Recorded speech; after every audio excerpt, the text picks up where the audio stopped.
En 100 años, cuando los historiadores cuenten nuestro tiempo, dirán que lo más trascendente de estos últimos 5 años es que el poder dejó de ser un asunto de hombres para volverse un asunto por igual de hombres y de mujeres. Y en el 2024 tendremos una presidenta mujer, sí o sí. La pregunta no es solo qué esperamos de una presidenta, es también qué debemos exigirle y por qué. Bienvenidos a una conversación de largo aliento.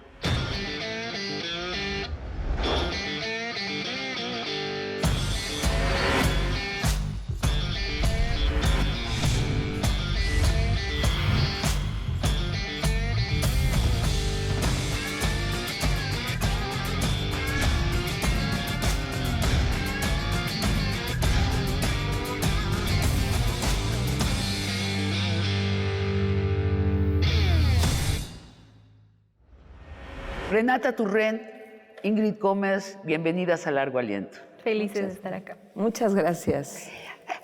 Hablemos antes que nada del feminismo. Para empezar, les propongo un mapa de los distintos tipos de feminismos. Supongamos 3 círculos concéntricos. Como ven ustedes, al centro está el feminismo individual. El feminismo que pregona que cada mujer puede y debe luchar para lograr su mejor destino dentro del mundo patriarcal tal y como es. Luego está el feminismo político, el que reconoce que las barreras al destino individual de una mujer están estructuradas en el sistema patriarcal y organiza a las mujeres para, en grupo, desestructurarlas. Este feminismo cuenta, como ustedes saben, con una agenda política internacional. En el pasado fue conseguir el voto para las mujeres o la entrada a la educación. Hoy me parece a mí que es desaparecer las violencias machistas contra las mujeres, la disparidad salarial y la exclusión de las élites. Que las mujeres entren por fin a los grupos de autoridad de la sociedad. Y por fin está el círculo del Estado feminista, que supone un Estado donde ya ha entrado el feminismo, un Estado que ha asumido ya como una de sus metas el disolver dentro de sí y en la sociedad al patriarcado. Y esa es la meta expresa de la Internacional Feminista de la que hablaremos. Ingrid, hace medio año ustedes me invitaron a la primera reunión de la Internacional Feminista. ¿De dónde salió la idea de hacer una Internacional Feminista? ¿De qué se trata? Creo que lo más importante tiene que ver con asumir, digamos, los principios feministas en términos de justicia social, de derechos humanos de las mujeres, del reconocimiento a los mismos. Y hablo de justicia social porque es muy importante en el planteamiento feminista, y la idea también de discutir, de reflexionar y de encontrarnos bajo esos términos que son comunes en muchos de los movimientos en diferentes países, ¿no? La Internacional ha intentado pues justamente esta convocatoria de las voces feministas. Yo quisiera, además, nada más, y con esto termina mi reflexión, decir que una no puede ser sin que las otras sean, y que no se trata de romper un techo de cristal para que otras recojan los vidrios rotos. Tenemos que llegar todas. Claro, esta es la idea del feminismo individual, ¿no? Que cada quien por su lado. Pero se puede ser una feminista individual y también una feminista política, y alguien que abrace el feminismo del Estado. Es la idea de los círculos concéntricos, ¿no? Hay gente que nada más se queda en el feminismo individual. Abundan. Y de eso hablaremos. Por eso mi interés de crear este mapa, porque ahora que tenemos 2 candidatas a la presidencia, es muy importante hablar del feminismo de una manera más ordenada. No basta ser una candidata mujer y feminista, se necesita ser una mujer feminista candidata y tener un proyecto feminista desde el Estado, ¿no? A eso vamos, pero me estoy adelantando, pero por mucho. ¿Quiénes estaban en esta internacional feminista? Hagamos la lista. Estaba la esposa de Boric.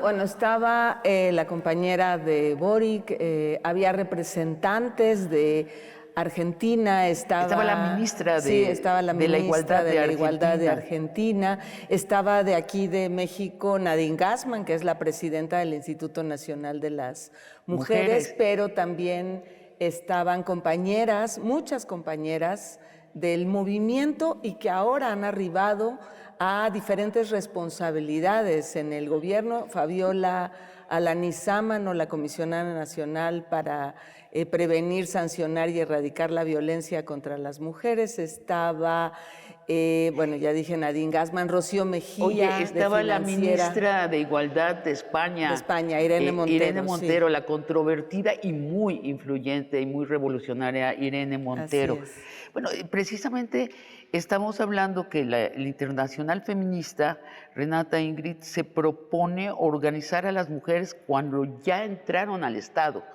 ¿Qué hacen ahora con el poder?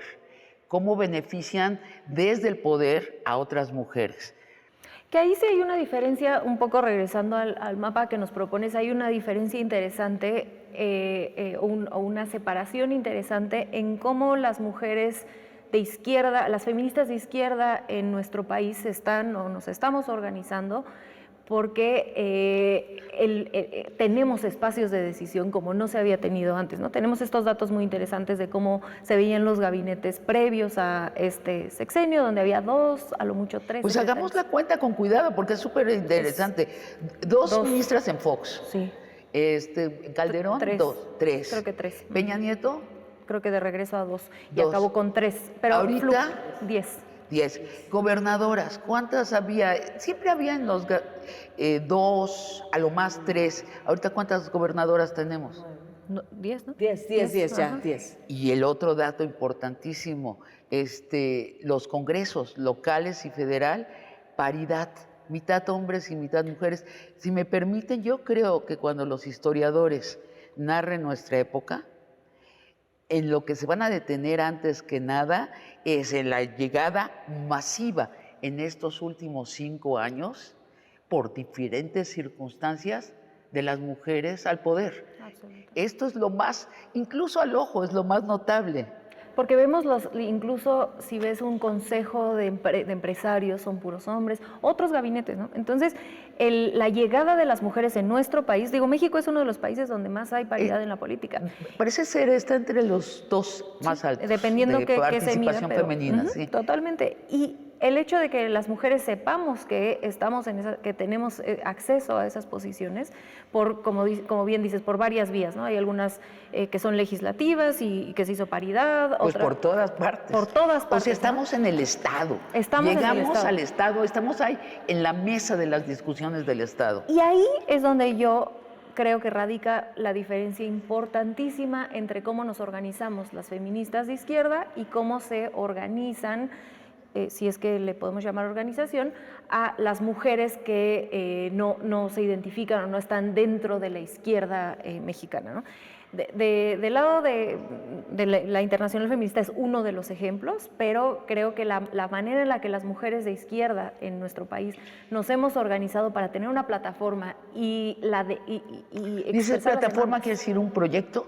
Un proyecto, demandas organizadas, tú bien decías, ¿no? El tema de la brecha salarial, que en este sexenio, por ejemplo, se ha cerrado gracias al incremento del salario mínimo. Pero te interrumpí, decías, sí. ¿Cómo se organizan las mujeres de izquierda?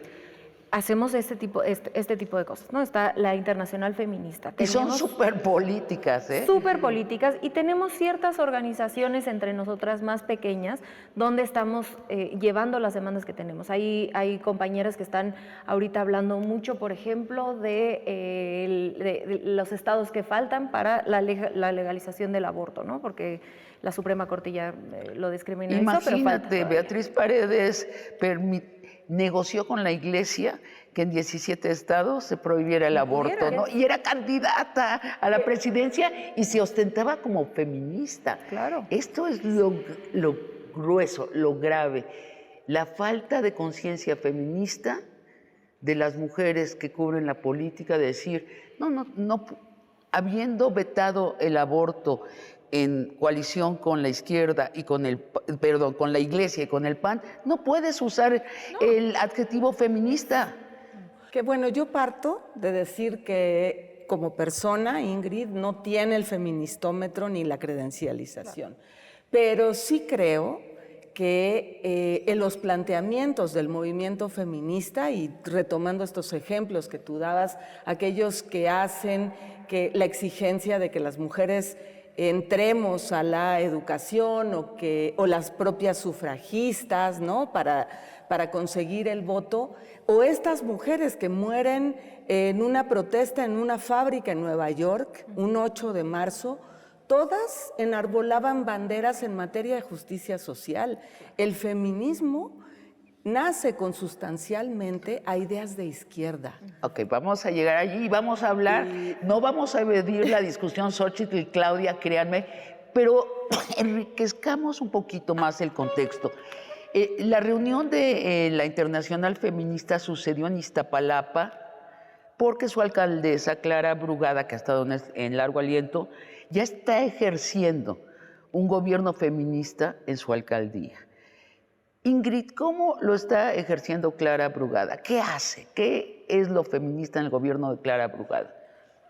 Bueno, desde la Secretaría de las Mujeres nosotras hemos trabajado muy de cerca con todas las alcaldías y por supuesto con la alcaldía Iztapalapa. Creo que pues tiene programas, tiene estrategias que a mí me parece que tienen que ver con la justicia, con el cierre de brechas, porque para eso queremos el poder, para cerrar brechas de desigualdad, no para que mujeres lleguemos. Vete al piso, a lo concreto. ¿Qué hace Clara? Bueno, tiene este programa de Mujeres Estudiando, por ejemplo, que es un programa de fomento para que las mujeres se acerquen pues a terminar, a concluir sus estudios. Que eso es muy importante porque las mujeres dejamos de hacer cosas porque estamos teniendo que atender pues el trabajo de cuidados. Lo de dentro de la casa.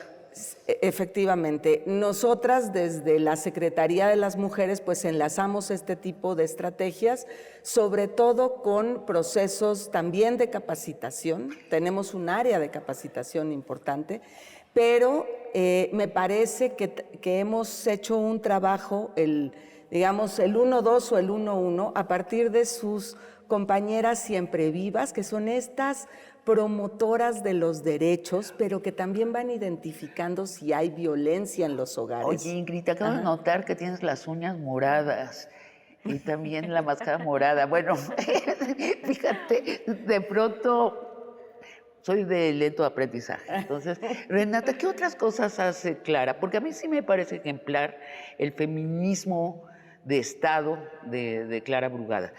Bueno, a mí las utopías, que es en uno de los lugares donde se hace que son como casas de cultura, como grandes centros comunitarios, sí, son, ¿no? Grandes centros comunitarios. Y ahí yo les voy a contar una anécdota donde creo que un poco regresa esto, pero explica bien el feminismo de Clara. Clara hace estos espacios de convivencia donde hay clases de natación, clases de todo, de yoga, de pilates, de todo lo que te imaginas, para niños, para adultos, para mujeres, para todos. Sí, gratis. Escuela de cine. Escuela de cine, de canto, de todo, diferentes. Sí. Fantástico. Si no han tenido la oportunidad, vale muchísimo la pena ir a cualquiera de ellas.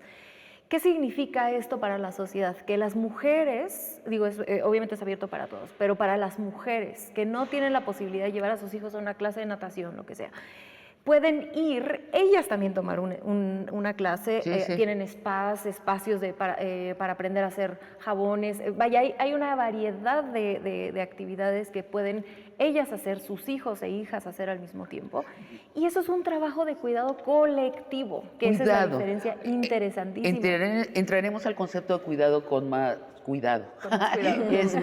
Pero tiene, por ejemplo, estas calles llenas de lavadoras de ropa, Lavanderías. ¿no? Que cuesta un peso llevar toda tu carga de ropa. Porque seamos francas, quien lava la ropa en las casas son las mujeres o las lavadoras. Entonces, el Estado les ayuda en eso. También tienen comedores donde por 11 pesos desayunas, comes o cenas y te está subsidiando el Estado la comida de tu familia. Claro, y que ahí justamente en uno de los eventos que una vez tuvimos en una de las utopías, una compañera feminista que claramente entra en la parte individual decía, bueno, pero si tú pones a un centro, estaba un poco criticando las utopías diciendo, si tú pones un centro para que las mujeres puedan traer a sus hijos a la natación, etcétera, no, lo que estás haciendo es que estás perpetuando, un poco también lo de las lavadoras, que las mujeres nos hagamos cargo de los cuidados. Y entonces una compañera que se dedicaba al trabajo del hogar no remunerado, que tenía sus hijos y que era usuaria de esa utopía, decía, bueno, más bien aquí esa no es la disyuntiva, ¿no? La disyuntiva aquí es o me quedo en mi casa viendo la televisión o vengo aquí. No estamos en el colegio de México hablando en abstracto. Estamos en la vida real. Exacto. Y en la vida real las mujeres nos seguimos ocupando de lo doméstico. Casi 2/3 y del también tiempo total en México. ¿Cómo? 2/3 O sea, del tiempo. 2/3 más del tiempo de las mujeres está dedicado al trabajo de cuidados y al trabajo Las doméstico. mujeres hacemos el 70% del trabajo del hogar no remunerado. Y más hasta o menos poco en me la parece, 70%. Han de mentir los compañeros. Sí, bueno, ¿tú crees que hay 30% de hogares donde los hombres se ocupan? Bueno, mira, No. changuitos, ojalá sea cierto. Changuitos, dice.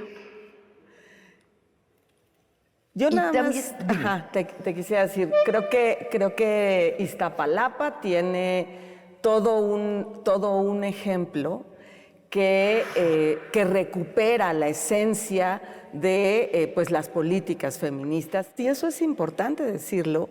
No solo tuvieron esta visión de la doctora Sheinbaum, sino el compromiso, porque aquí también es un compromiso político de un proyecto. Yo lo veo difícil sacar este proyecto de transformación, este proyecto del bienestar, sacar de este contexto las políticas feministas innovadoras. Yo lo veo muy complicado. Lo que nada más quiero enfatizar es que esto que hace Clara en Iztapalapa y es una ayuda de cuidados para toda la familia. Se traduce en un beneficio para hombres y mujeres, ¿no?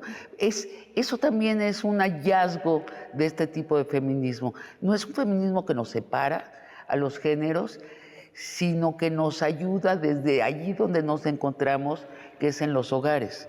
A los hombres les ayuda el feminismo también. Ha de ser muy horrible vivir en una situación donde tú no puedes ni siquiera llorar, ¿no? O sea, las imposiciones de género, no me encanta la palabra género porque significa todo y nada, pero esas imposiciones, los roles sexuales, Los roles cambiar. sexuales. Esos roles sexuales también le afectan a los compañeros, ¿no? El hecho de que tú no puedas tener, que no se te haya ni siquiera socializado para el cuidado de hijos, hijas, de la comunidad, de tu propio, de ti mismo, también es una carga para ellos. Ahora, no confundamos, por supuesto que el patriarcado y la imposición de los roles de género principalmente nos afecta a las mujeres, pero eso no significa que con una política, una visión feminista de Estado, los hombres no tengan esa posibilidad también de aprender que los trabajos de cuidado son valiosos en lo personal, en lo colectivo, en tus vínculos con tu familia, etcétera. Y eso En México hay ahora un consenso sólido de que es tiempo de que haya una mujer presidenta.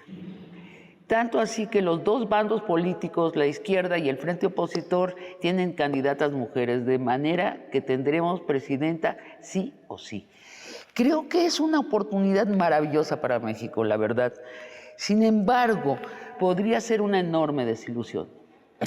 Podría ser una enorme desilusión si una presidenta no es distinta a cualquier otro presidente.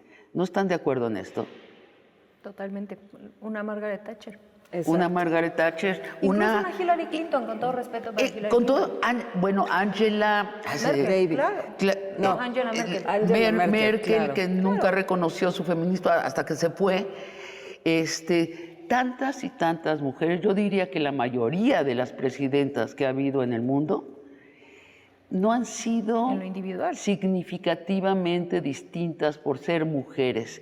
Y creo que ese es el gran peligro y esta es la gran urgencia que nos plantea a las electoras y a los electores de que hablemos en serio de feminismo y cortamos y vamos al siguiente segmento donde lo haremos.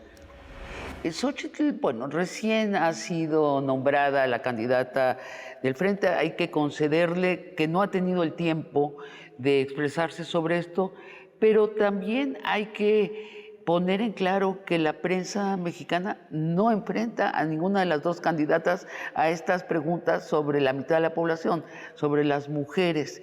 Sin embargo, ya dichas todas estas consideraciones, ¿qué opinan de Xóchitl cuando dice yo soy feminista, Ingrid? Yo creo que lo que va a estar en contrastación y que pues va a generar en todo caso polarización tiene que ver con los proyectos, ¿no? A mí me parece que eso es lo que se contrastará. Y de ahí un proyecto feminista, pues primero tiene que ver, y insisto, con un tema de justicia social.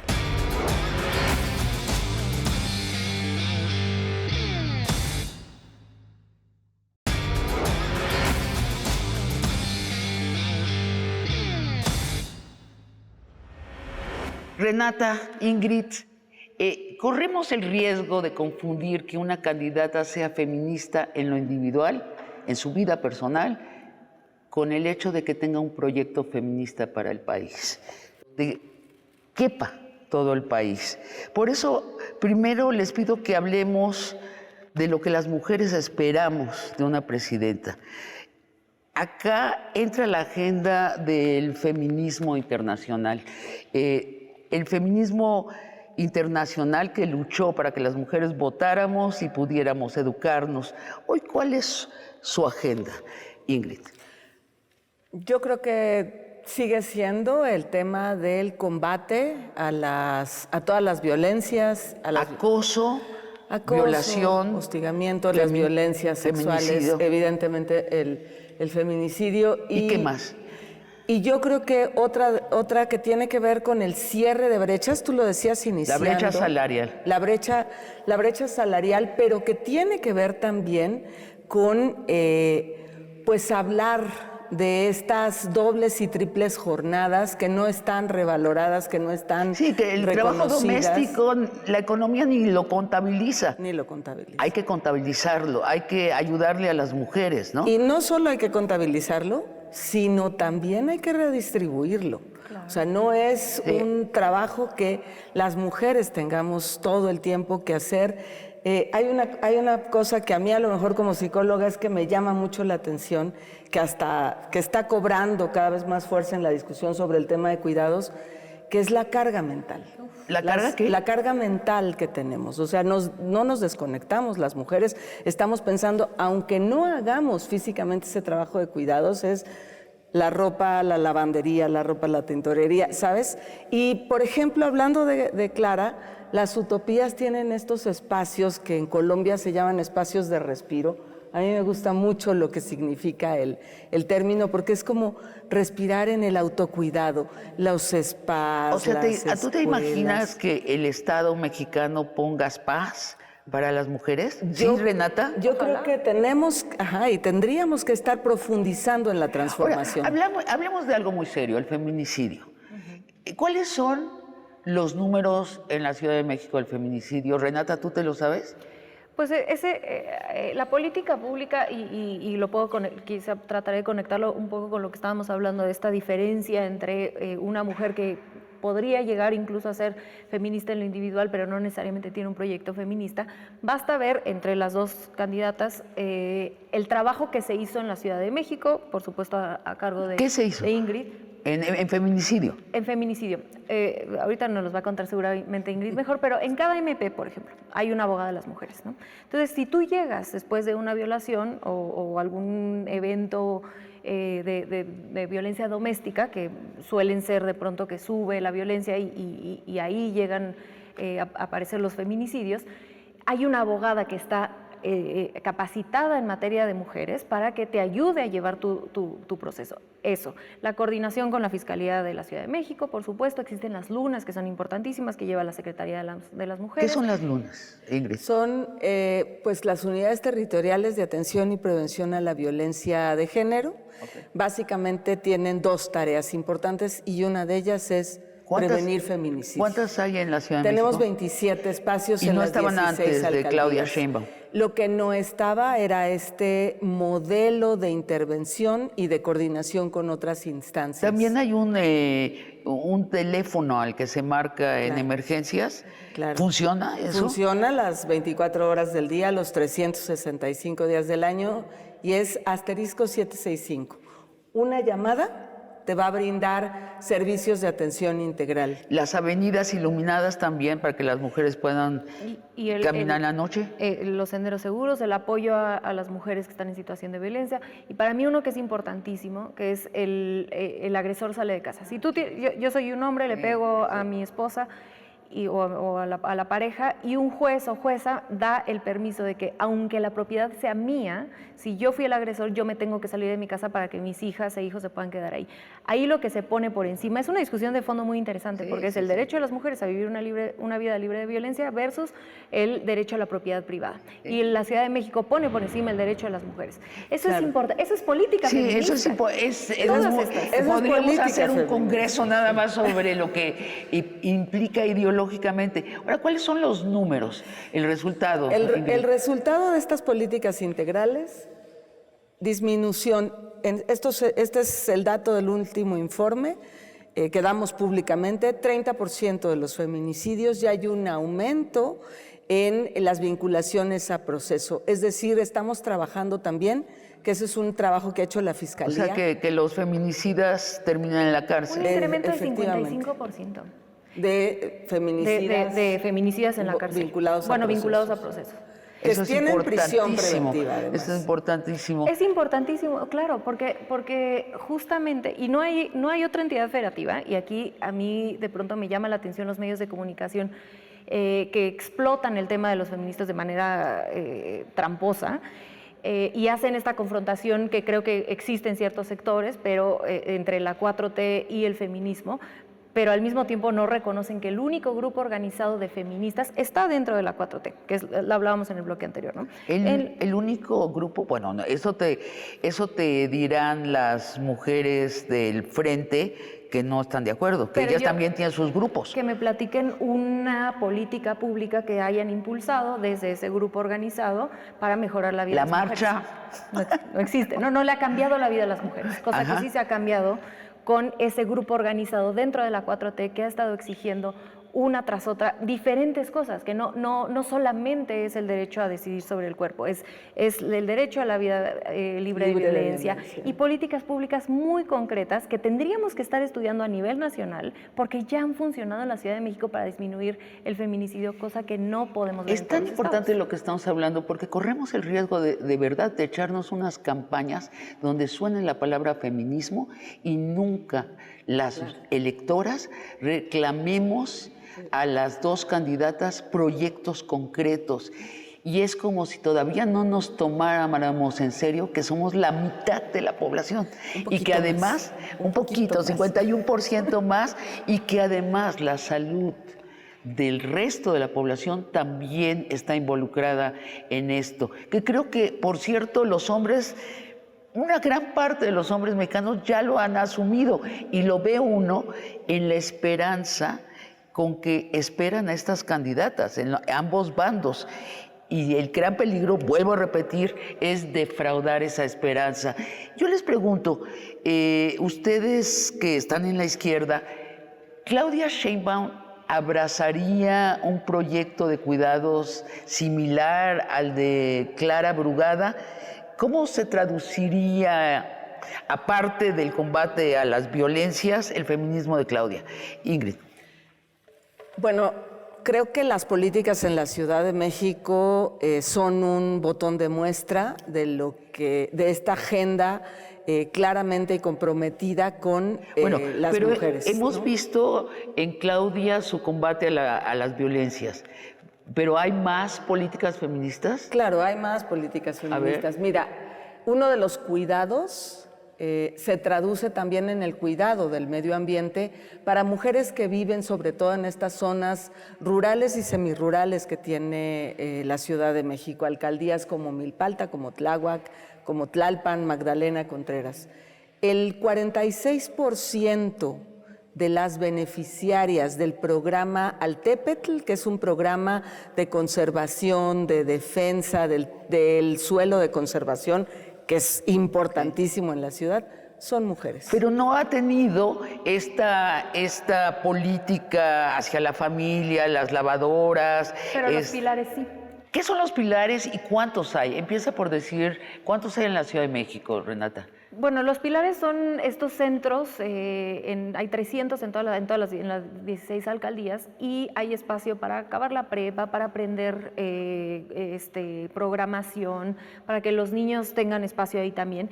Entonces yo veo los pilares como una primera semilla de donde se pueden desprender varias políticas públicas muy concretas, esperemos, a nivel nacional.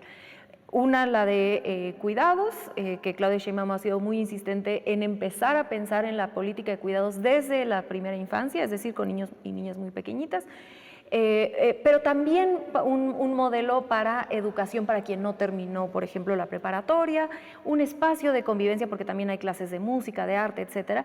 Entonces creo que esas primeras semillas, esos espacios que se llaman pilares en la Ciudad de México y que habrá que pensar cómo se pueden ver a nivel nacional, pueden atender varias políticas públicas desprendidas de ahí. Salud mental, pensaría yo, podría también desprenderse del sistema, de este modelo de los pilares, que además va muy de la mano con lo que se propone a nivel nacional en este sexenio de cómo entender la salud pública, ¿no? El modelo IMSS Bienestar, que es un modelo de primer nivel, etcétera, que podría acompañarse muy bien para, insisto, desprender otras políticas públicas que atiendan un montón de cuestiones que le afectan a toda la sociedad, pero en específico a las mujeres, desde los pilares. ¿Volverían las estancias infantiles? Es que nunca se han ido. ¿Pero cómo? No, nunca se han ido. La Ciudad de México tiene CENDIs, llamados así, Centros de Desarrollo de la Infancia, en las 16 alcaldías, dependiendo también... ¿Pero son guarderías, Ingrid? La población. Ya sé que ¿Guarderías el nombre... de ir a guardar a los niños? No, ya sé que el nombre es muy controvertido, pero lo que todas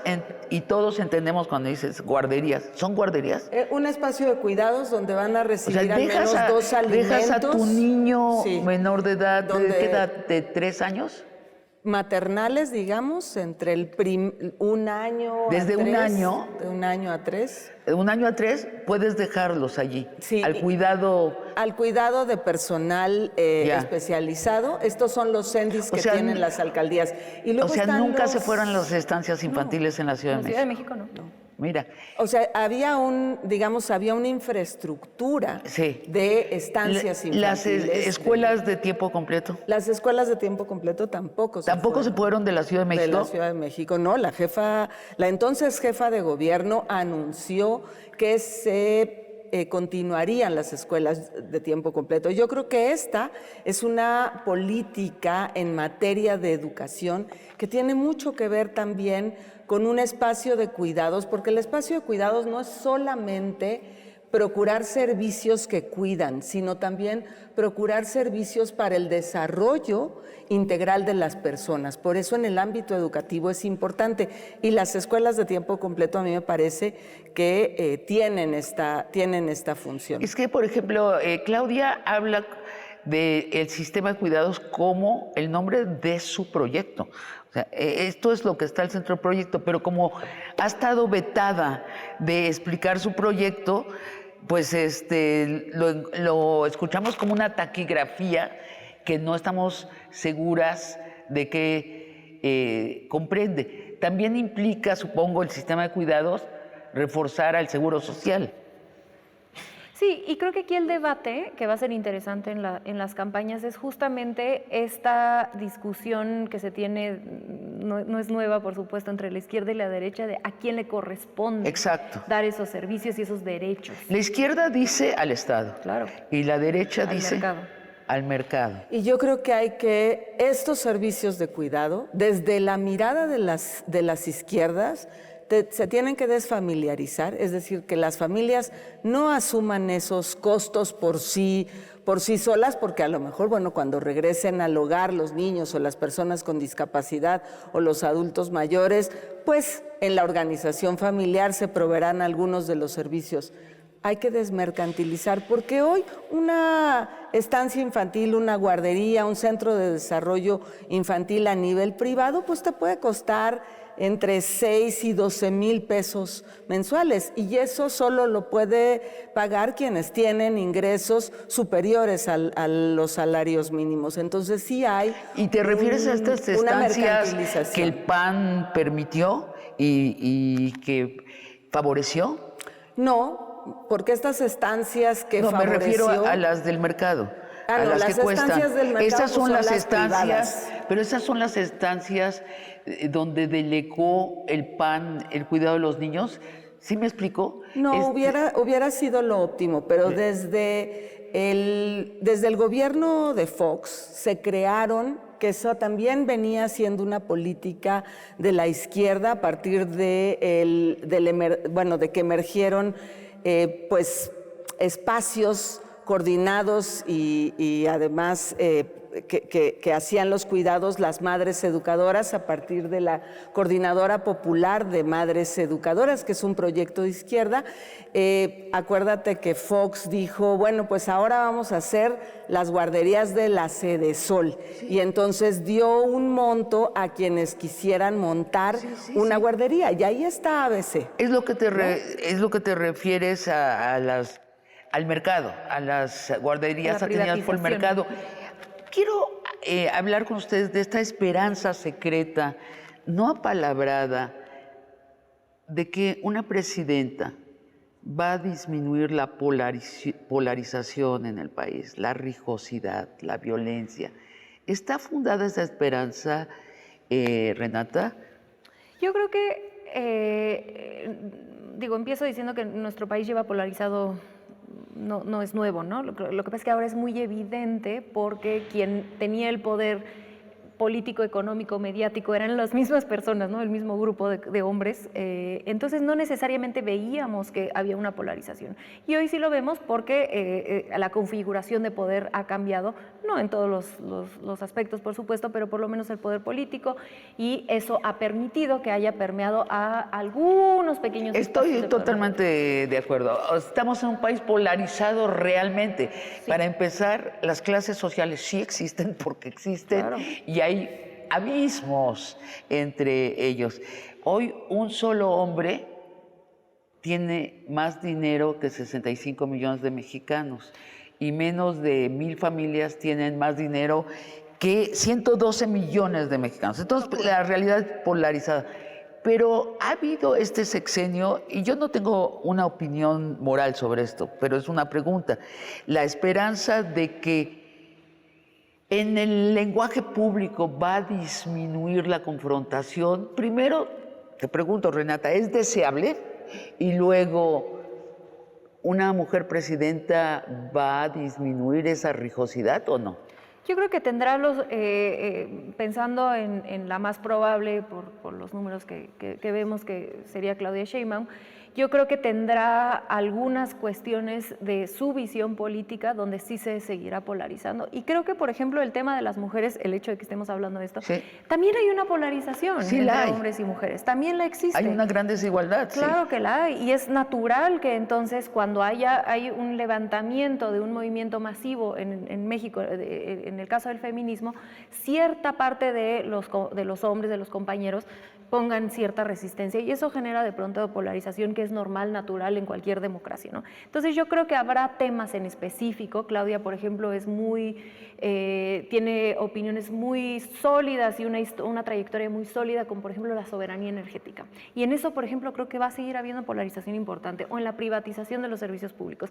En esas cuestiones muy específicas, creo que seguirá habiendo polarización y yo sí considero que es positivo. Yo prefiero que se hable y que esa polarización sea evidente a tener una polarización callada que no tiene una válvula de escape que por lo menos sea el debate. Y que no se resuelve en nuevos pensamientos, en soluciones. Hablemos, antes de irnos a un corte, de Xóchitl Gálvez. Xóchitl, bueno, recién ha sido nombrada la candidata del Frente. Hay que concederle que no ha tenido el tiempo de expresarse sobre esto, pero también hay que poner en claro que la prensa mexicana no enfrenta a ninguna de las dos candidatas a estas preguntas sobre la mitad de la población, sobre las mujeres. Sin embargo, ya dichas todas estas consideraciones, ¿qué opinan de Xóchitl cuando dice yo soy feminista, Ingrid? Yo creo que lo que va a estar en contrastación y que pues va a generar en todo caso polarización tiene que ver con los proyectos, ¿no? A mí me parece que eso es lo que se contrastará.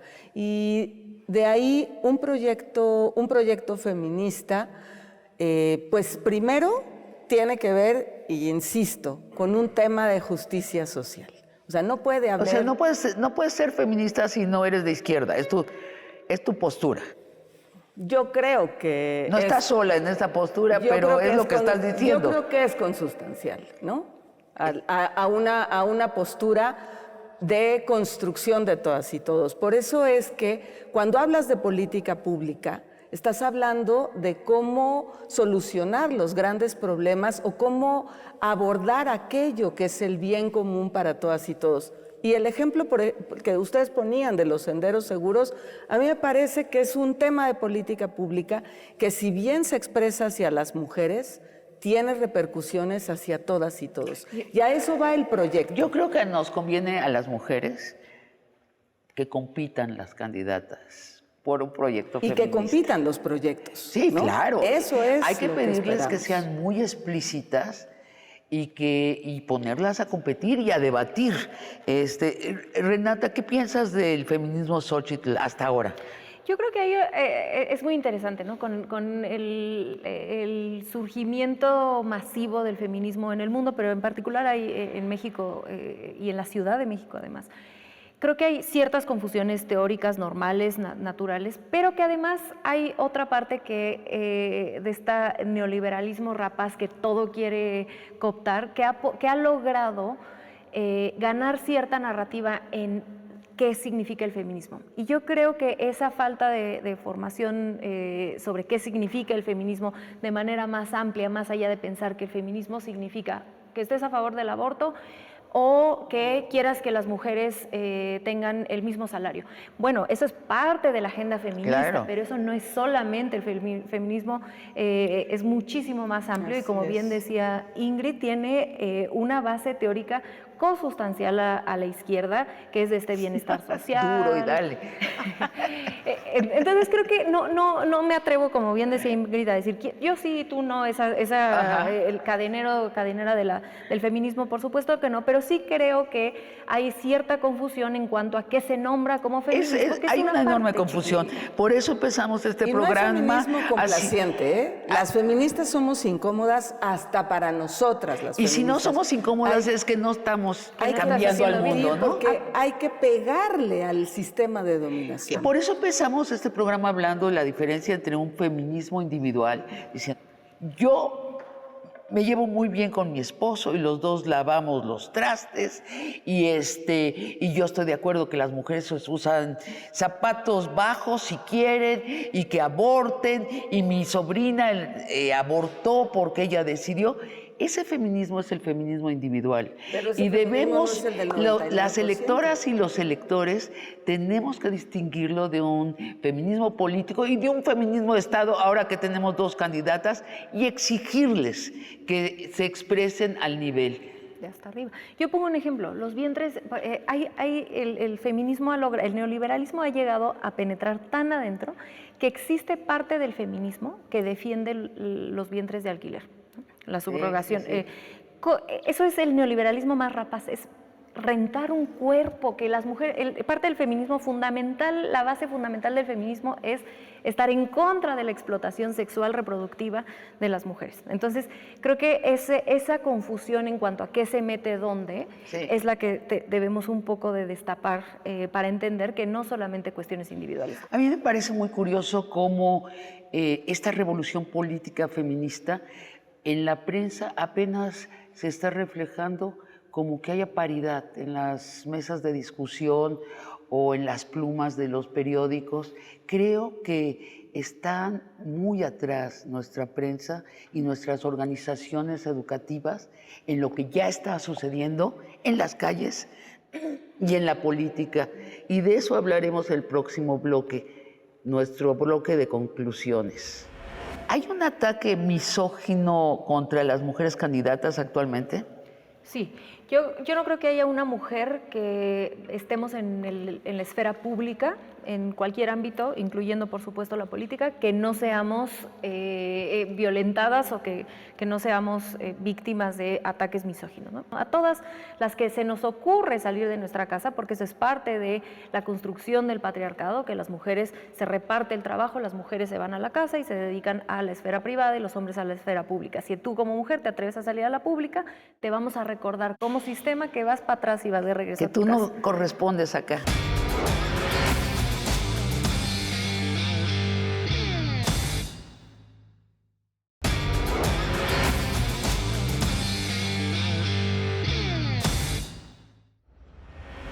Vamos a terminar con una nota discordante. Vamos a hablar de misoginia, porque al mismo tiempo que tenemos dos candidatas, lo que vamos a ver también es una explosión de la misoginia también guardada en las cantinas. Va a salir a Twitter y va a salir a los medios de comunicación en torrentes. Es inevitable. Renata, ¿hay un ataque misógino contra las mujeres candidatas actualmente? Sí, yo no creo que haya una mujer que estemos en la esfera pública, en cualquier ámbito, incluyendo por supuesto la política, que no seamos violentadas o que no seamos víctimas de ataques misóginos, ¿no? En la televisión te pasa a ti, le pasa a Ingrid en la política, me pasa a mí en medios de comunicación, etcétera, ¿no? A todas las que se nos ocurre salir de nuestra casa, porque eso es parte de la construcción del patriarcado, que las mujeres se reparte el trabajo, las mujeres se van a la casa y se dedican a la esfera privada y los hombres a la esfera pública. Si tú como mujer te atreves a salir a la pública, te vamos a recordar como sistema que vas para atrás y vas de regreso a tu casa. Que tú no correspondes acá. No correspondes acá y vas.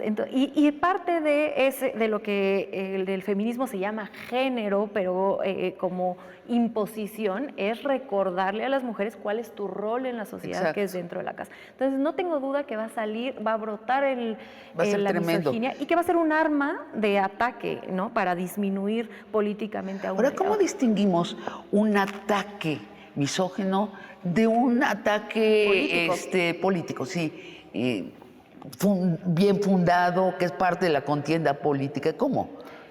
Sí, yo la forma en la que creo que lo podemos identificar es, la más sencilla es haciéndonos la pregunta, le diríamos esto a un hombre. Pongo un ejemplo que le pasa mucho a Claudia Sheinbaum.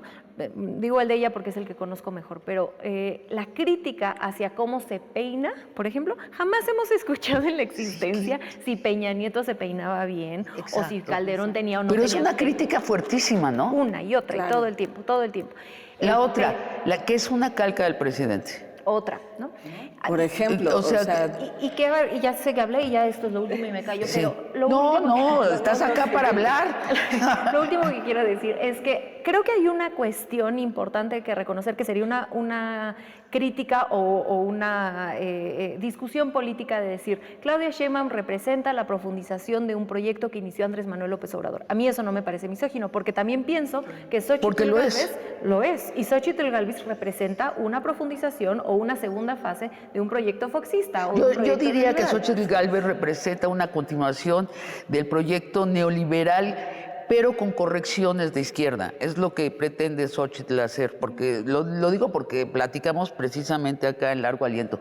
Pero eso no quiere decir que sea la copia de un hombre. Claro que no. Exacto. Yo creo que además la misoginia se ubica en cómo menospreciar, cómo hacer menos, cómo seguir diciendo y a la este persona sistema específica. te domina. Sí. A la persona específica para que lo entiendan todas las demás. La diputada Andrea Chávez hizo una demanda por violencia de género ante el INE contra otra mujer, contra Denise Dresser. ¿Cuáles eran las bases de la demanda, Renata? Bueno, le dijo Denise Dresser que me parece que la acusó de ser novia de uno de las de Adán corcholatas, Augusto. de Adán Augusto. Eso es misoginia, ¿no? ¿Por qué es misoginia? ¿Es Porque novia o no es novia? No es relevante, no sería relevante. No es relevante, no sé si sea, no tengo ni idea, ni tendríamos que discutirlo porque no es relevante. Ella tiene Andrea Chávez podemos estar de acuerdo o no estar de acuerdo, pero ella tiene una carrera propia que la construyó ella y que o sea, tenemos que voltear a ver su carrera, no su relación con nadie, sea novio, sea pareja, sea hija, sea tía, sea nadie. ¿Qué dictaminó el INE? Mira, es un tema interesantísimo. Y voy a decir algo polémico, a mí no me gusta la herramienta de la violencia política de género que tiene el INE, porque no creo que resuelva nada. Entonces yo generalmente no estoy de acuerdo. O sea, ordenan, quitan los tweets, pero nadie les hace caso. ¿Y de qué sirve quitar el tweet? Si ya salió. E incluso de manera pedagógica, ¿a mí de qué me sirve que bajen la mañanera o que bajen la quién sabe qué? No me sirve de nada para entender qué es misoginia y qué no, y por qué esto sí se puede decir y por qué no. No me queda muy claro y creo además que de pronto, lo vimos en el caso de Xóchitl Gálvez con el presidente, se puede abusar de esa herramienta con usos políticos. Al final de cuentas juzgaron al presidente por algo que ni siquiera dijo textualmente, ¿no? Entonces a mí me parece una herramienta que me gustaría echar un paso para atrás y pensar ahora si lo que es interesante, mucha gente que está descubriendo el feminismo, está entrando, que lo veía desde afuera y ahora si vive en México se va a tener que enterar de qué es el feminismo, afortunadamente, está descubriendo que las mujeres también podemos ser misóginas y que además típicamente los grupos misóginos utilizan de voceras a mujeres, precisamente para disfrazar la misoginia. Es así, ¿no, Ingrid? Así es, porque además yo parto de que todas y todos nos educamos en un sistema patriarcal y el patriarcado, siempre lo digo, hace muy bien su trabajo y se mete por aquellos resquicios que tienen que ver con lo cultural, con lo personal y me parece que una de las grandes cosas que tendremos que trabajar hablando de un proyecto de transformación es seguir transformando las conciencias y ahí hay que trabajar también con los hombres.